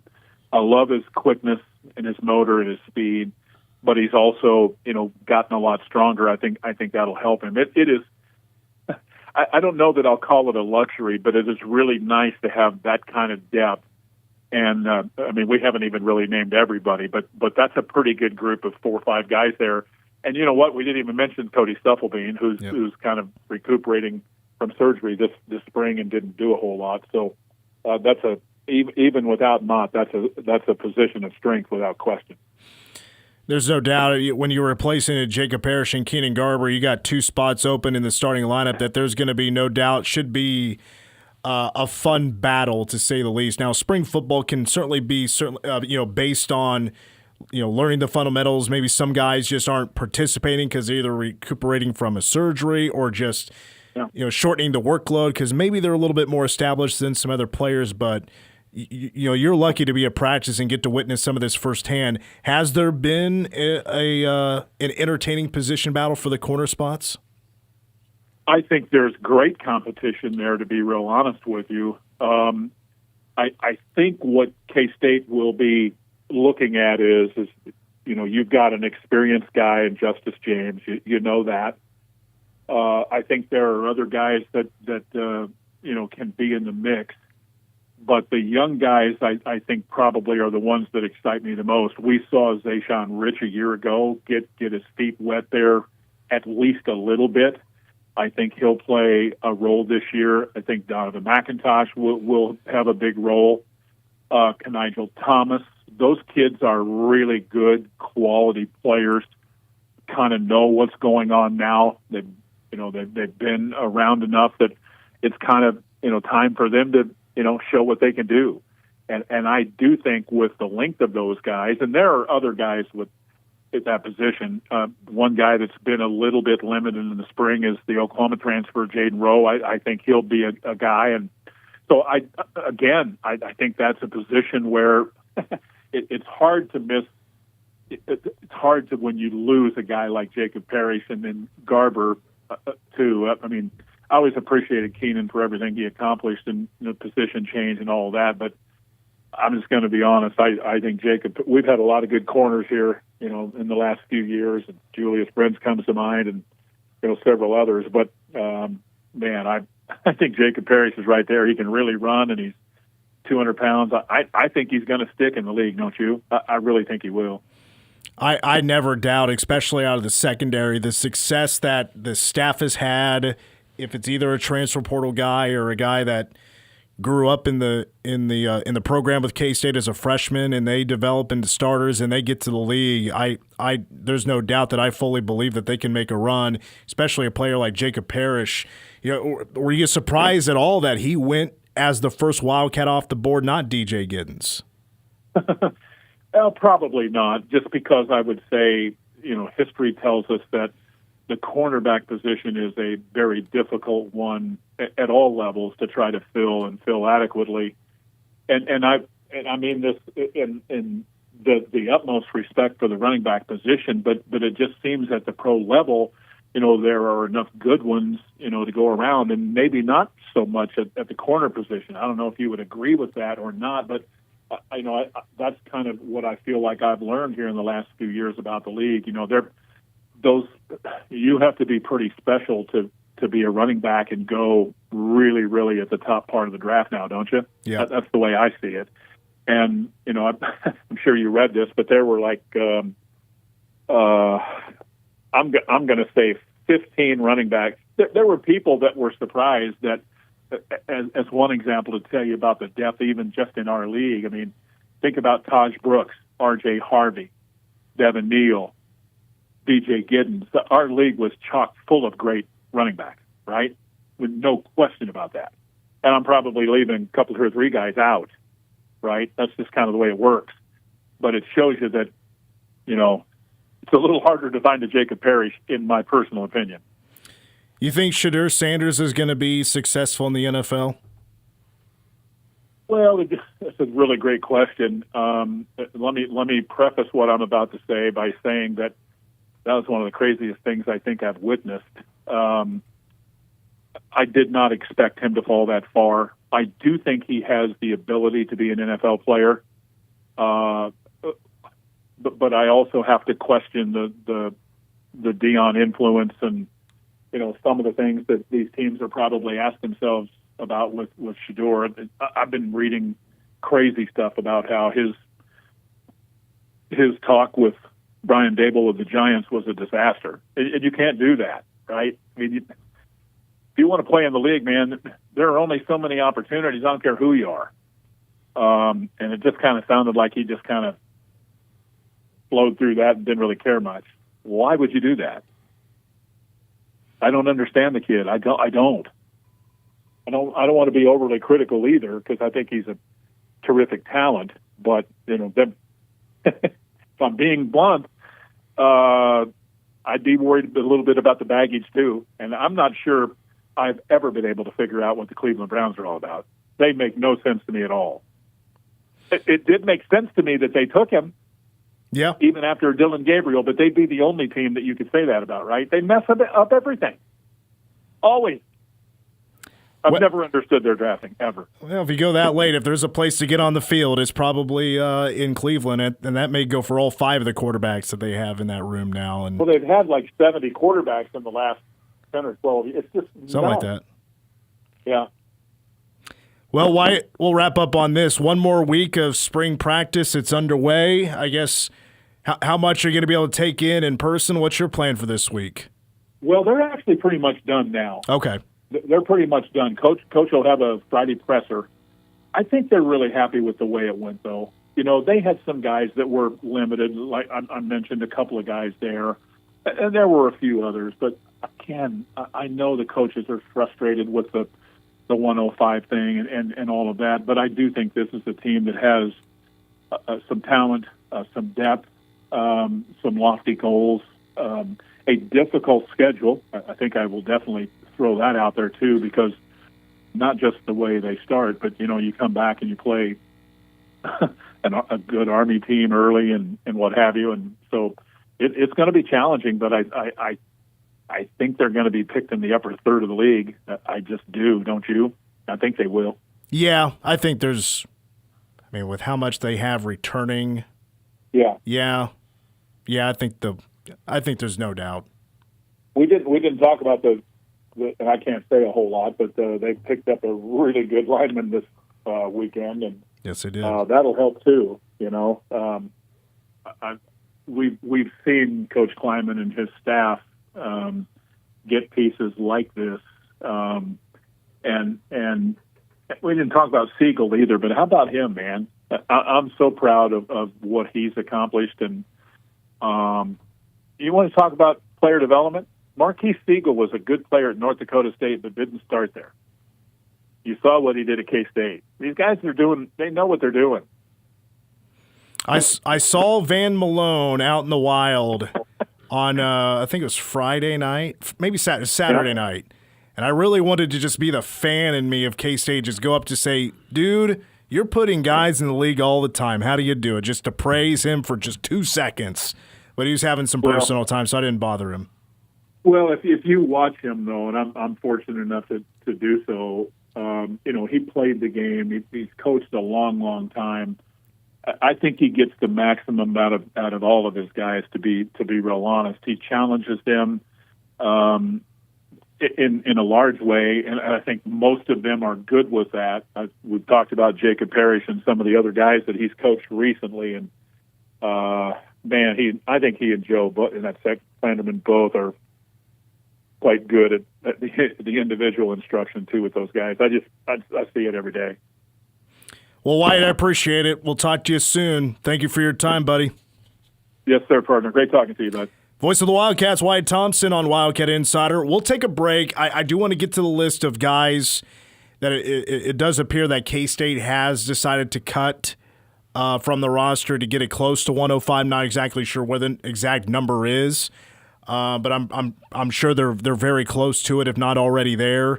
Maybe even room to add a player or two out of the transfer portal still available to, for sure, some depth, some spots that maybe are in question, like running back, for example, is a spot that they would go get out a player out of the transfer portal. But I do want to get to the NFL draft. I want to get to the 3 Wildcats that, when they were announced from K-State, Will Howard gets drafted. His situation is super interesting, where he's heading to the Pittsburgh Steelers. And Cole's going to hook us up with the 3 cats that were drafted. What is their likelihood of playing? What kind of spot do they got to battle for? We'll get to those details coming up next. Plus, right before we come back on Wildcat Insider, a severe weather update after these words. You're listening to Wildcat Insider. You Stop Phillips 66, the Friendship House, and News Radio KMAN is giving away an all-expense-paid trip to Cabo San Lucas. Imagine spending a full week in luxury at the Villa Valencia Resort in Cabo for free. To become a finalist, go to our weekly sponsor locations and sign up. While you're there, photobomb our Cabo selfie sign, tag us on Facebook for another chance to be a finalist. Or you can listen to News Radio KMAN for exclusive on-air registrations. Make sure you're a finalist, and good luck from You Stop Phillips 66, the Friendship House, and News Radio KMAN. Can you help me access my work computer now that I'm working from home? We can do that. Is it possible for you to troubleshoot my computer without me coming into your store? We can do that. I'm getting messages that my password's been compromised by hackers. We can. And that I have malware installed. We can. I don't even go to the mall. We can do all of that. Fox Business Systems business level support. We can do that. Call 776-1452 or stop by 531 Fort Riley Boulevard. WeBuildSolutions.com. At Stormontville Health, our patients are our neighbors and our communities are home. We invest in your health and our community by bringing high-quality healthcare closer to home. From our Wamego Clinic to our new campus in Manhattan and the Flint Hills Hospital in Junction City. Our partnerships with organizations like the Mayo Clinic and the Children's Miracle Network bring top-notch expertise to our region. We take pride in local collaboration to stay connected to our communities. Visit StormontVale.org. Stormontville Health, high quality care closer to home. We asked parents who adopted teens to share their journey. There are many times I thought, I can't do this. I mean, what parent isn't worried about? What am I not doing right? What am I not doing enough? And then I realized, wait, that's being a parent. Don't worry about being perfect. I've had around 3 other mother figures in my life, but only one of them has taught me how a mother loves. The greatest reward for me is he makes me better every day. I would tell a family considering adopting a teenager that teenager, whoever it is, needs you, and they need what you have to offer. Taylor's giving me hope. He's our son, and that is what he will always be. Learn about adopting a teen from foster care. You can't imagine the reward. Visit adoptuskids.org to learn more. A message brought to you by Adopt US Kids, the U.S. Department of Health and Human Services, and the Ad Council. Victor deployed for the first time to Afghanistan in 2003. At 4 a.m, my phone rang. They said, "I regret to inform you that your husband was wounded in action." Victor sustained a moderate traumatic brain injury. I was doing school full-time, and I was also then caring for Victor. One of the most important elements of caregiving is taking care of yourself. I just didn't want to forget that I also had goals and that I also had a life. What I did is I challenged Victor to meet me halfway. There are almost 6 million military and veteran caregivers across the nation. We have our own journey, and we can fulfill that journey at the same time that we are helping our loved one. Visit aarp.org/caregiving for a free military veterans guide to navigate your caregiving journey and better care for your loved one and yourself. Brought to you by AARP and the Ad Council. Kansas is well known for our changing weather. Sometimes it changes for the worst. News Radio KMAN is the region's most trusted voice during severe weather. Thunderstorms, hail, tornadoes, and flooding? Trust KMAN for the latest information to keep you and your family safe. This is a severe weather update on News Radio KMAN, brought to you by Tall Grass Windows. Exceed your expectations, not your budget. Tall Grass Windows. I'm Cole Dutchendorf with that severe weather update here on News Radio KMAN. A couple of updates. A severe thunderstorm warning still in effect for northern Dickinson County and central Kansas until 6 o'clock tonight. 2-inch hail and 60-mile-an-hour wind gusts. People and animals outdoors will be injured. Expect hail damage to roofs, siding, windows, and vehicles. Locations impacted include Solomon, Enterprise, Abilene, Chapman, Moonlight, and Talmadge. This is a continuation of the previous severe thunderstorm warning. The storm is producing destructive hail. Seek shelter now inside a sturdy structure and stay away from windows. Meanwhile, there's also a tornado watch in effect until midnight Central tonight for the following areas. This includes 12 counties. In Central Kansas, Dickinson. In East Central Kansas, Geary, Morris, Shawnee, and Wabunsee. And then in Northeast Kansas, Brown, Jackson, Jefferson, Marshall, Nemaha, Potawatomi, and Riley. Again, this is a tornado watch in effect until midnight Central tonight. It's in Riley, also Potawatomi, Marshall, Nemaha, Jefferson, Jackson, Brown, Geary, Morris, Shawnee, Wabunsee, and Dickinson. We will continue to keep you updated here on News Radio KMAN. This has been a severe weather update on News Radio KMAN. Now we return to regular programming already in progress.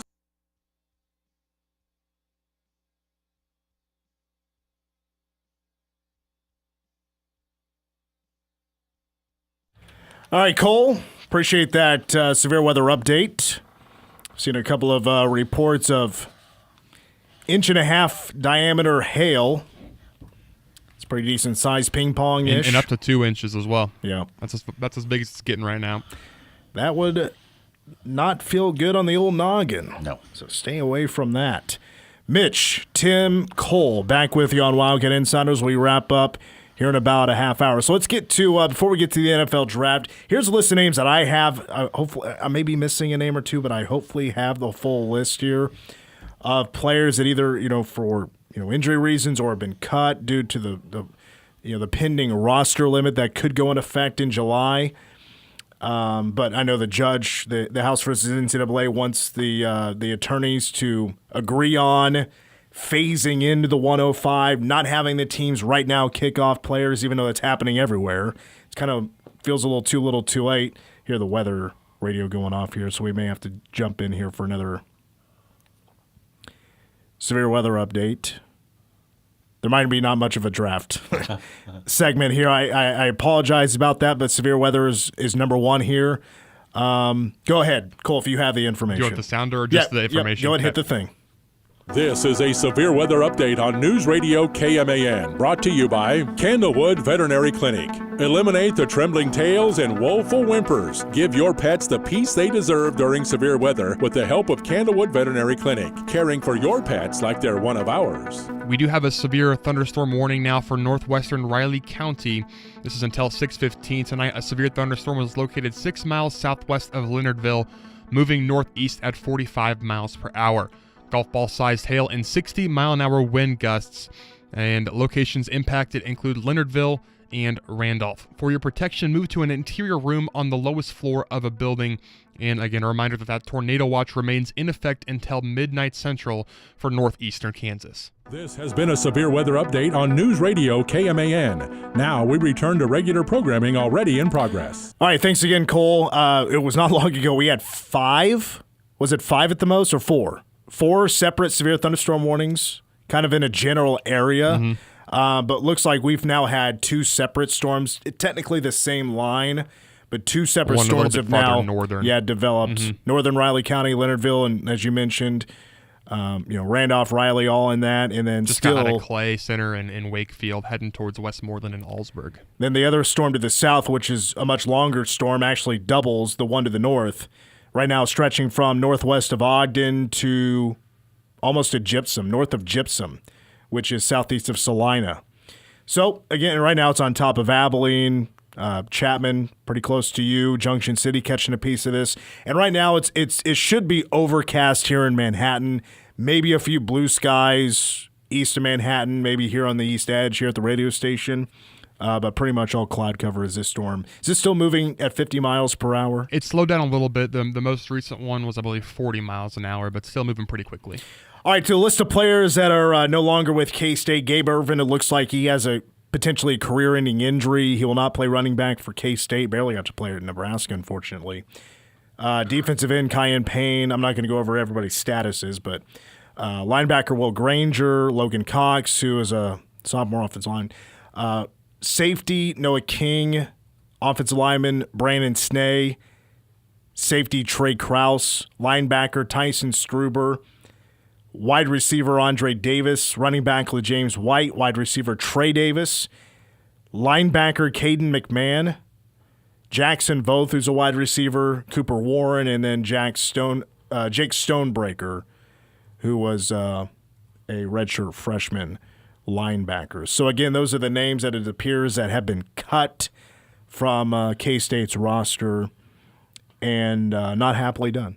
As a matter of fact, hurts. Probably the roughest week, I would imagine, if not one of the roughest weeks for Chris Kleiman. Yeah, no, when I asked Joe Klanderman about it last week, he said that this week was probably the low point of Chris Kleiman's career, which that's a fairly strong thing to say, but I think it says how upset these coaches are and what they're having to do. They brought these kids on campus to play. They thought they were giving them this opportunity, and to have to take that away, hopefully they can all find spots somewhere else where they can kind of continue their football career, but it's just it's a messy, bad situation. And we're still kind of mired in the middle of it. Remember that picture that we saw? It was Skylar Thompson against Southern Illinois. He goes down with the injury. Kleiman's out there and Skylar's crying. He's in pain. He feels terrible. Kleiman goes out there. He looked teary-eyed, and he's like down on his knees. That look that Kleiman, I think that's the best description on how I would imagine the coaching staff felt this week about. But we've heard that some coaches are trying to, they're talking to other coaches around the country and potentially adding these players. So hope they land somewhere for sure. For the NFL draft, we'll go over the 3 players for K-State, plus I want to get to Will Howard as well. Jacob Parrish was picked up in the 3rd round, 84th overall. We got another hot one, Tampa Bay. We burning hot right now. With the 84th pick in the 2025 NFL Draft, Tampa Bay Buccaneers select Jacob Parrish, DB, Kansas State. Simeon Rice making that announcement, representing the Tampa Bay Buccaneers. Again, Jacob Parrish was the first count off the board in the 3rd round, 84th overall. Cole, if you're ready to go, I do want to get your 2 cents on Jacob Parrish, the fit for him in Tampa. It's the second time in 3 years that a Cat has been drafted by Tampa Bay. Josh Hayes, also a secondary player. And I think it's a pretty great fit for Jacob Parrish there for the Buccaneers. I did some digging on the Buccaneers, like their inner their media who covers them pretty handily, because I'm not super up to date on the Bucs and what their secondary looks like specifically. So did some reading on some of those websites and pages. They needed secondary help a lot coming into this draft. So I think it's a perfect fit and get for Jacob Parrish. They took Benjamin Morrison before Parrish in round 2 with the 53rd overall pick, and he actually had a pretty high grade coming out of the draft, like maybe first round, so he fell a little bit to the Bucs. And they, again, back-to-back picks, picking up Jacob Parrish in the 3rd round. In a quarterback room that isn't the greatest, some Bucs writers project that Parrish will be an immediate starter. Specifically in the slot is where he projects in that nickel package. Again, Parrish still a little bit undersized, especially in the NFL, but has a lot of the skill set needed to be really, I think, he could be a great slot cornerback, and he'll really be competing for a starting slot spot right away. Next, we had to wait another day, but DJ Giddens selected in the 5th round by the Indianapolis Colts. With the 151st pick in the 2025 NFL Draft, the Indianapolis Colts select DJ Giddens, running back, Kansas State. See you in Berlin. Auf Wiedersehen. That was 7 picks after Shedeur Sanders, to kind of put that in the Shedeur Sanders perspective. I do got the call. Here was the call from the Colts to DJ Giddens, and just imagine how you think that call went. And now here's that call. DJ. What up, Coach? Chris Ballard with the GM of the Colts, man. Congrats. We're gonna pick you right here. I appreciate you. Look here, we think an awful lot of you, man. I know today was probably hard having to wait around, but we think you're about to prove a lot of people wrong who passed on you. For sure. I appreciate the opportunity. Absolutely. Hold on 1 second. I'm put our head coach, Coach Steichen, on the phone. All right, bet. DJ. What up, Coach? Congratulations, man. Well, definitely appreciate you. Yeah, let's get to work, man. Love the way you run the football. Love the way you run. Well, definitely. I'm ready for sure. Awesome. Let's do it. Can't wait to get you here, man. We'll enjoy it with your family, all right? Already appreciate you. All right, brother. See you soon. I think that's why we love DJ. It's perfect. He is who he is. The nonchalant fisherman. Very little emotion, keeps it all on the inside maybe. I'm going to go a little bit further with DJ because our friends from WWW and KSNT caught up with DJ after he was picked up, and he chatted about when he got the call. Yeah, when I got the call, I seen I've been waiting on a call for, this the 5th round, so I've been waiting on a call, and I'll probably get a call, but it's somebody on my contact phone or something. But when I seen that one, I was like, yeah, that's what it, you know what I'm saying? This would it be. And answer the phone, seen who it was, talk to the GM, talk to the head coach, talk to the running back coach, man. And really, the ultimate thing is, bro, I'm ready to work. You know what I'm saying? I'm coming down there next week for to meet everybody, and like I said, it's ready to work right now. You can hear the music in the background. There was a DJ playing at his watch party. Avery Johnson. What's that? A DJ for DJ? DJ for DJ. Avery Johnson was there. I think Chidi Obiizor was there. There were a couple of other players there as well. But we got to get the reaction as well from his parents. Monique Giddens and David Giddens also spoke to the media. It was so emotional. I had tears coming down because it was just a dream come true, to watch everything that he worked for just, work out for him. So it was very emotional, and I'm really proud of him. And as his dad, I'm just like my son. He's just like me. We don't show emotions. But when that call came and I saw him over there, I just couldn't wait to hold him. And all of a sudden, tears started coming from my eyes. It was just sweet, to see my son getting part of his dream. Did you see the video of when the announcement came and DJ's reaction? There was literally no reaction. He just kind of sit there, just everybody else was cheering, and he was getting turned in his own way. Let's move on to Marquise Siegel. 9 picks after DJ Giddens. I stepped away and I missed it.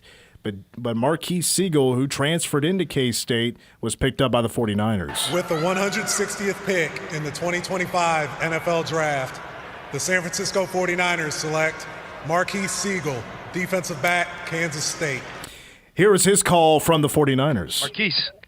What's up? John Lynch from the Niners. How you doing, man? What's up with it? Yeah, what's up with it? We're going to make you a Niner. Yeah. Yeah, I want to read you the first line of my report on you. You can't go wrong with a bow-legged safety. You're talking from one to the other. All right, man? Most definitely. Let's do this thing. All right, I'm going to hand you over to Kyle Shanahan. Here you go. All right, buddy. Hey, Dad, I'm going to your 49ers. Marquise, what's up, man? What's up with it, Coach? Hey, congrats, dude. Appreciate it. I just heard you. We're your dad's team? Oh, yeah, definitely. Awesome, man. He doesn't need to get any new clothes. We'll just send him some free ones, man. Definitely. Hey, well, congrats, man. Where are you guys out right now? I'm back in Omaha, Nebraska. Awesome, man. Well, hey, enjoy the fam, dude, and we'll see you out here soon, all right? Most definitely. I'll see you soon. I think we definitely gravitate towards DJ because he's from Junction City, but I mean the other 2 cats that were picked up, they're not far, they don't come from far away. Like Marquise Siegel, he born and raised in Omaha, 3 hours from here. Jacob Parrish is Olathe. He was a Kansas City kid. Let's go back to Cole. I want to get your thoughts on the fits for DJ with the Colts, Marquise with the 49ers. I think it's a great fit for DJ. Obviously, they already have a stud running back over there in Indianapolis with Jonathan Taylor, but he has missed a considerable amount of time. He's been relatively injury-prone over the last couple of seasons. I believe he tore his ACL 2 years ago and then missed 3 to 4 games last year just with the injuries that can pile up in that running back position. On their message boards for Indianapolis, they think he will legitimately compete for the running back 2 spot. They just picked up Khalil Herbert in free agency, but that Giddens will compete for that second running back spot. There's a couple things they needs to work on, mainly just pass blocking, which is one of the biggest things for running backs coming out of the draft. It seems like, again, he'll get some serious run, potentially even this season for Indianapolis, and also he's a great scheme fit. 37% of his rushes last year came off of the zone read, and the Colts, this is taking it directly from the Colts writers, have a heavy RPO zone read offense, so it seems like a pretty good fit for him in Indianapolis. And then for Siegel, versatility that he has as a defensive back because of his experience at North Dakota State playing cornerback and then playing safety for K-State. It may give him a roster spot. He can pretty much play any position that the 49ers would need him to play. A reporter said from The Athletic said that he could push Malik Mustafa, who is recovering from a torn ACL and will not be back in the beginning of the season, and also Gaillard Brown for starting time in that safety position. And he may start out predominantly as a special teams guy in the beginning, but again, the versatility, the speed that he's shown, and it gives him a good chance to make that roster. Tim, you want to represent the Chiefs fans and maybe even Cole as well? Bummed out that, I don't know, are you a Chiefs fan? I'm sorry. No, you're good. For lack of not really having anything, sure. Yeah. Well, I was kind of rooting for Chiefs fans because there were a couple of cats on mock drafts that maybe DJ could go to Kansas City or something. I can say I was at a Mexican restaurant on Saturday with my dad, and he was really hoping that we would get DJ, and he's not even really a big college guy, but he was not happy when DJ was not selected in the 4th round. Yeah, the Chiefs didn't even go running back until 7th round. 7th, Yep. Yeah. From my source up there in KC, what I heard is that the Chiefs were nowhere close to drafting DJ. Really? Not even close to happening. So it is what it is, I guess, just in that situation.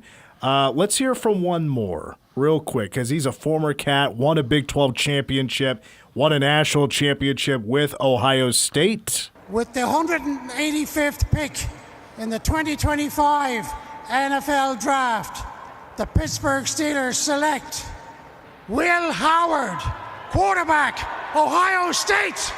Here we go, Steelers!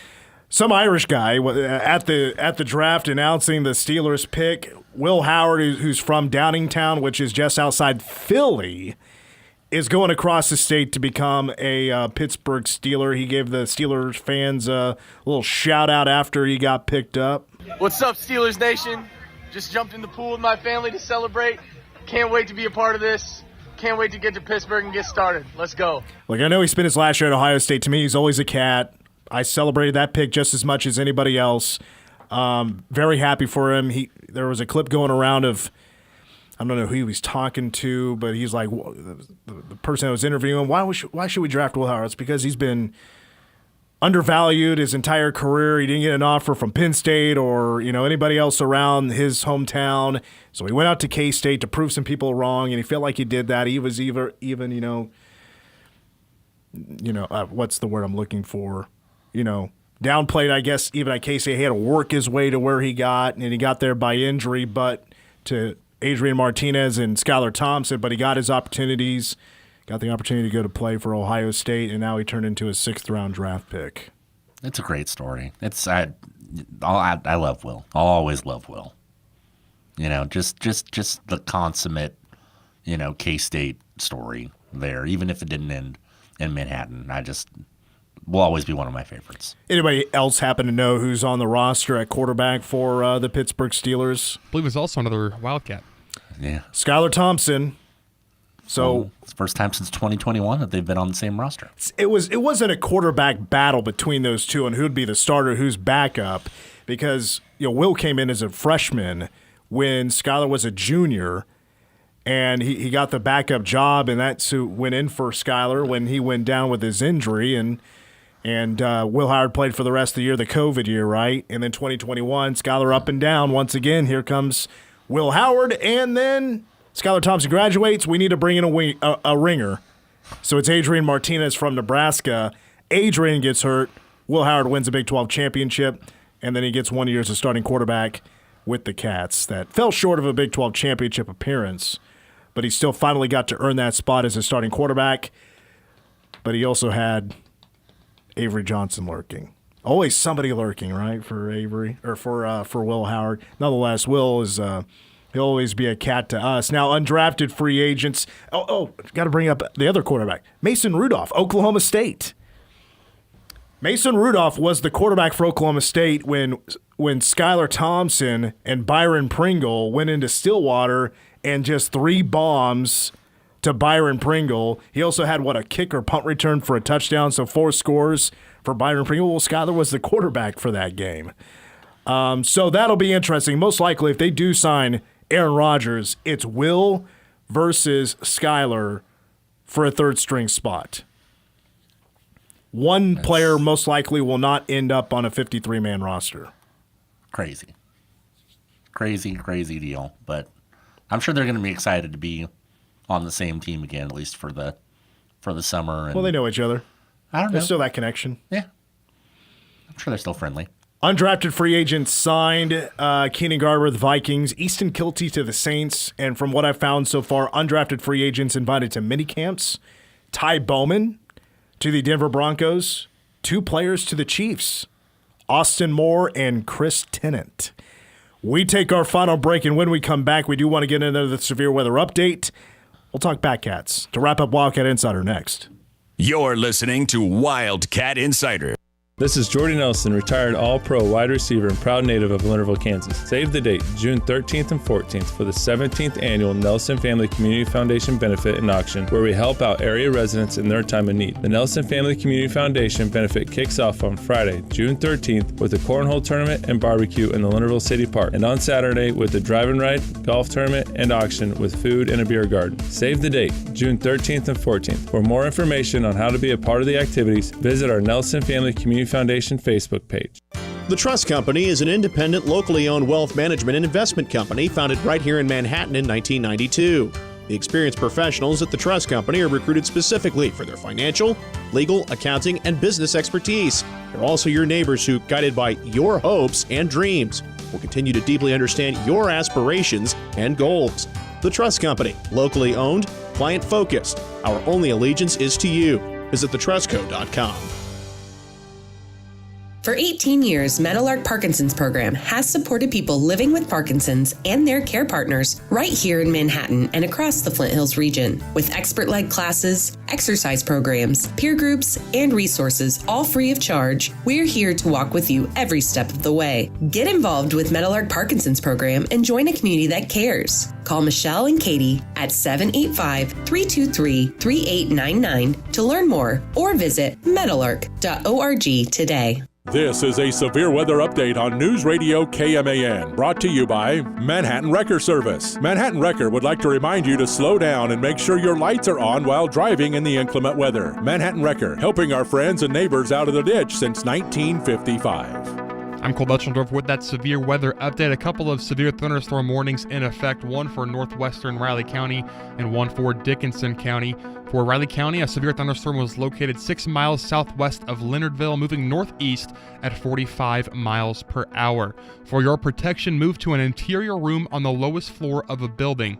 And then for the Dickinson County, this is at 5:22, and it's been updated since then. A severe thunderstorm was located 5 miles southeast of New Cambria, moving northeast at 30 miles per hour. 2-inch hail and 60-mile-an-hour wind gusts, and I think actually that hail has been upgraded to 2.5-inch hail in diameter at the largest points. Locations impacted include Solomon, Enterprise, Abilene, Chapman, Moonlight, and Talmadge.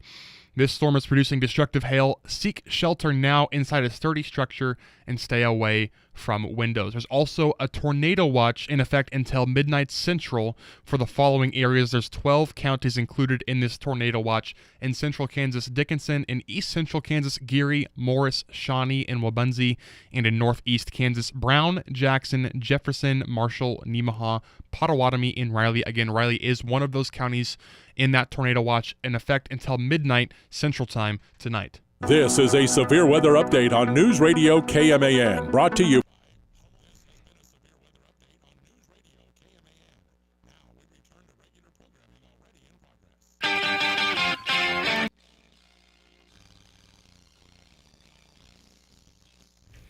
All right, just a few moments left on Wildcat Insider. Big week ahead for the K-State baseball team. There are 4 Quad 1 opportunities on the road. That's exactly what K-State needs to continue to build its resume. It's kind of what they're missing with a 4-14 record on the road. Right now, K-State's RPI ranking is currently at 43, which if you ask Pete Hughes, which we certainly did on Sunday, as long as you're in the top 50, you're sitting pretty good, which there's no doubt right now K-State is a tournament team. But after this week, a good week, wanted it to be great. Wanted to win all 4, but they win 3 out of the 4 as they knock off Wichita State at home 14-8 And then 2 wins over Houston on Friday and Saturday, 5-2 and 14-5. And then a 6-5 loss to Houston on Sunday. The big takeaway there was starting pitching. Sheffield just did not have a great start. And old Lincoln, he just went 2/3 of an inning, a 54 ERA, gave up 4 runs, and recorded just a couple of outs. He was giving up free base runners, giving up hits. He gave up 2 home runs, and before he knew it, he was done. Bullpen comes in, I thought did a great job, with the exception of hit batters. It was all great, except for James Guyette. He hit 4 batters in his 6 innings of work, but still just giving up the 1 run.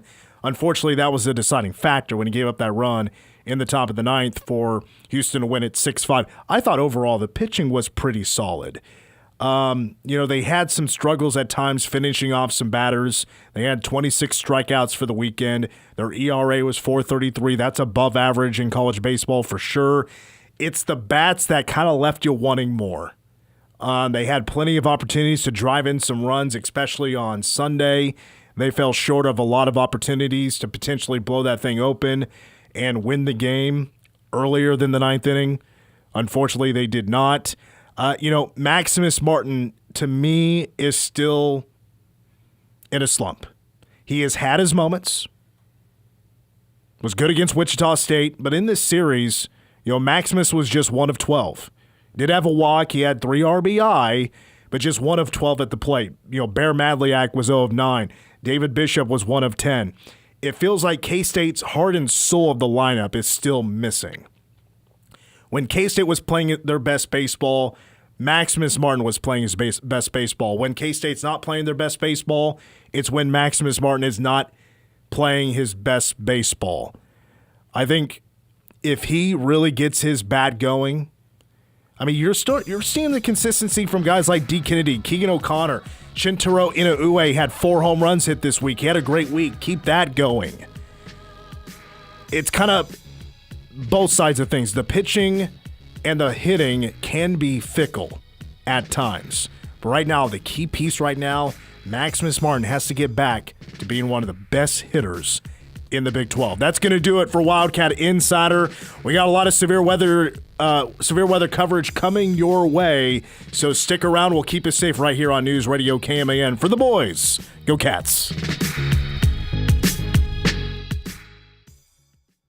Manhattan Broadcasting is keeping it local. Dollars spent locally today help build a better community for tomorrow. From simple things like hail damage to complete restoration, Quality Collision will keep your car looking as good as the day you bought it. And they work with all major insurance companies. Quality Collision, where quality is more than their name, it's a promise to their customers. Connect to anywhere in the world with 5 daily flights to Dallas and Chicago when you fly local with Manhattan Regional Airport. You'll spend less time driving, saving you gas and time. And more importantly, you'll get home quicker to the ones you love. Click your next flight at flymhk.com. It's a Paloma Paradise at Baskin-Robbins. Paloma-flavored ice cream and sorbet with mild chili peppered lime swirls. All the flavor with no alcohol. Check out our Easter cakes to complete your holiday meals. Baskin-Robbins in the Manhattan Marketplace, a Streeter family business. Our family serving yours.